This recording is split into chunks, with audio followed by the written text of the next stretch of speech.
Saya Philip Karma, saya karena menyuarakan hak rakyat Papua untuk merdeka, di mana selama dijajah Indonesia kami mendapat perlakuan yang rasis, diskriminatif, dan juga banyak pembunuhan. Dan sampai sekarang ada orang yang diculik dan kita tidak tahu ada di mana. Jadi untuk itu saya bersuara untuk orang Papua. Tapi karena saya berjuang dengan damai menyuarakan penderitaan orang Papua, saya ditangkap dan dipenjarakan selama 15 tahun. Jadi divonis penjara itu 15 tahun. Dan pernah ditawarkan gerasi oleh Menteri Hukum HAM zamannya Pak SBY, saya menolak itu. Karena kalau saya menerima gerasi berarti saya mengakui bahwa saya salah. Nah, ini negara demokrasi, berarti kalau kita hanya berbicara secara damai, tidak membuat kerusuhan, sebenarnya itu wajar-wajar saja, sah-sah saja. Tetapi untuk hal yang damai ini saya dihukum 15 tahun. Makanya saya menolak gerasi, juga remisi yang diberikan. Zamannya Pak Jokowi ditawarkan gerasi lagi, saya menolak itu. Amnesti pun saya tolak.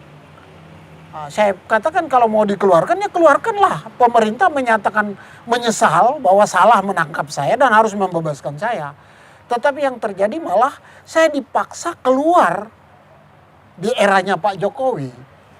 Jadi mereka menghitung bahwa remisi yang saya dapat, yang seharusnya 2011 saya sudah keluar, tapi saya menolak remisi, lalu ditambah dengan remisi dasawarsa tahun 2015, itu mendapat 3 bulan. Dengan itu saya dipaksa keluar dan saya menolak itu. Karena saya merasa loh saya tidak salah. Dalam sebuah negara demokrasi itu sah-sah saja. Tetapi negara tidak mau mengakui bahwa negara pernah salah. Tetap warganya yang tetap disalahkan, rakyatnya yang disalahkan. Jadi sama kasus saya juga, meskipun saya tidak salah, saya tetap diposisikan di tempat bersalah dan dibebaskan.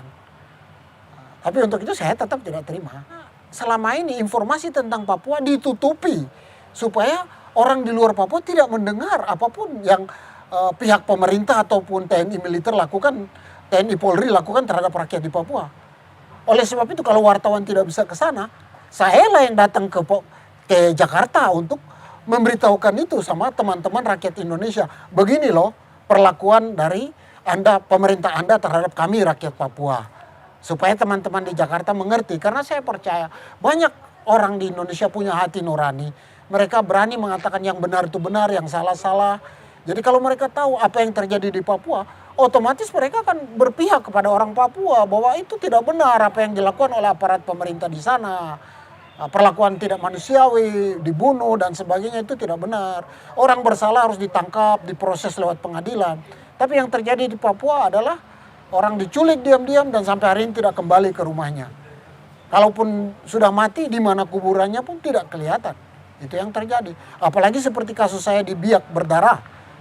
Kami dibantai dan sampai sekarang orang-orang yang ditangkap dimutilasi di atas kapal angkatan laut, 2 kapal angkatan laut. Itu tidak jelas sampai hari ini. Ditemukan jenazah tapi tidak tahu namanya siapa. Jadi dikenal dengan pusara tanpa nama dan nama tanpa pusara.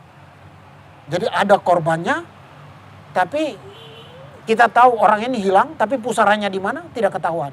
Atau ada korban tapi kita tidak kenal itu siapa sehingga pusaranya tak bernama, begitulah.